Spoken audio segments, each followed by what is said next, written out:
Hey guys, welcome to my workshop. So today I've got this shelf that I'm putting up in the house, and I'm taking a risk. Instead of using like good plywood or just solid wood, I'm going to use the cheap, junky OSB. And obviously, using it for a shelf, it's going to look like OSB once you've painted it. But I have an idea. What if I used drywall compound to smooth out all of the imperfections so that once it's painted, it would actually look good? So I'm going to try that out in this video. So I've already cut out my shelf prior to this, but after cutting it, I've got a lot of these flakes, just the nature of OSB. So in preparation for putting drywall compound on it, I've got a really old putty knife that I've sharpened, and I'm just going to try to get off all of the little imperfections because I don't want it to ruin what I think will turn out to be a good idea. So in doing this, I know that you can use maybe Bondo to accomplish the same thing, but if you're trying to do something on a budget, and which is why you would probably use OSB, Bondo is just going to put you out of really making it worthwhile. You can get drywall compound for relatively cheap. I just happen to have a little bit left over from a project we did in our house, and I do think this bucket was really not all that much, even at this size.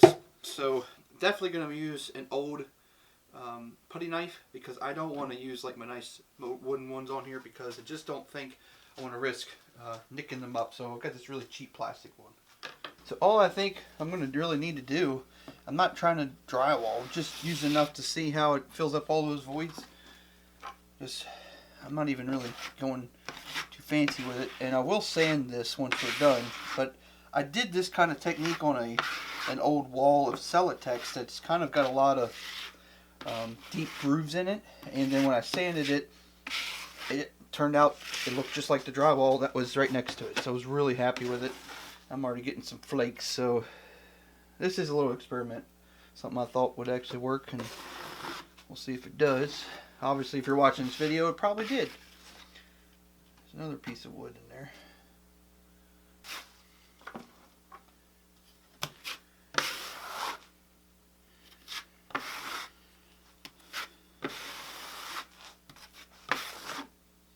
I'm going to even try this inside corner. It's not overly too bad, and I'll put a block of wood underneath it just to try to help it stay off my table saw. But I don't know. I think this might still work too.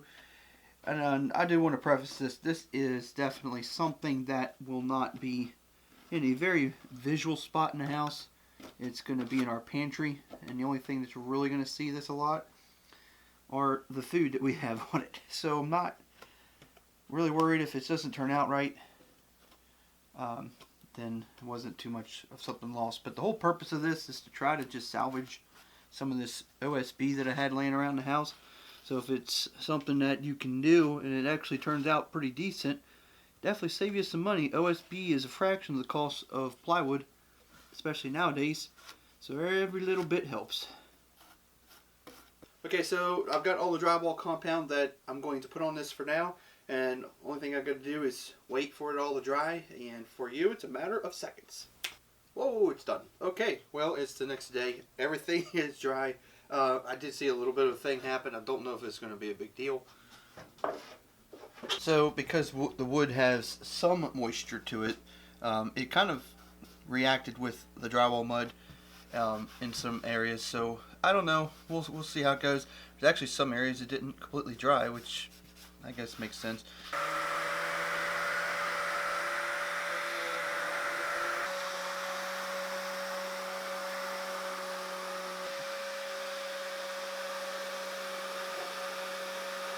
Okay, it took a little while to sand, but I had a couple problem areas that went too thick. You can still see that it's a little wet right there. There's a wet spot right in the middle there.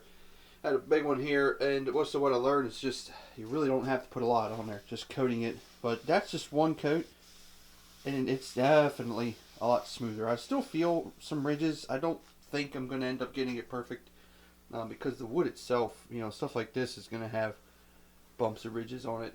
But this is definitely an improvement. So what I can do is at least put a coat of paint on it and then see how it looks and feels, and if I still feel like I need to do more, then I can put the drywall mud on there again. Okay, I threw a coat of paint on it, and I have to say it's really hard to tell on the camera, but it is definitely a lot smoother and easier to put paint on there. Um, I do think if I put another coat, it would be a little better because you still can see some spots where the wood is showing. And once again, it's only one coat of paint too, but it's obvious that the texture is still there, but it is much better than the texture of without. So here's just a piece of OSB painted, and it soaks in a whole lot different, as you can tell over here, but just doesn't really look that good. So in summary, I think that this is probably a pretty good idea. It definitely smoothed it out. My wife even thinks that it made a big difference. It just makes enough difference to make it a little bit easier for putting, like, for instance, this is going to be a pantry shelf, so putting something on it and letting it slide will be a lot easier. Now, I know that you're not going to do every single project with OSB and use drywall mud on it, but this is a really quick way to try to salvage maybe some scrap OSB plywood that's hanging around, or plywood is pretty expensive right now. In my area, it's usually over $60 for just one sheet, but you can get a piece of OSB for less than half that price. So that and a little bit of drywall mud is pretty cheap, and it does an okay job. I think that if I did 2 coats, it would probably turn out even better, but then I'm just putting a lot more effort and time into it. And obviously this will be painted again, and the paint itself will actually level it out more. But I'm pretty pleased with it. So to me, this is a success. This is something that I would recommend doing if you're trying to use OSB plywood. I think it does really, really good on the ends. The ends really turned out pretty surprisingly smooth. In fact, it almost gives me the appearance of edge banding. So pretty happy with that result. But I hope that this helped you out. If it's something that you might think, hey, maybe I'll give that a try next time. Let me know in the comments below. And if you haven't already, please consider subscribing to my channel. And thank you for watching this video. I'll see you next time right here in the workshop.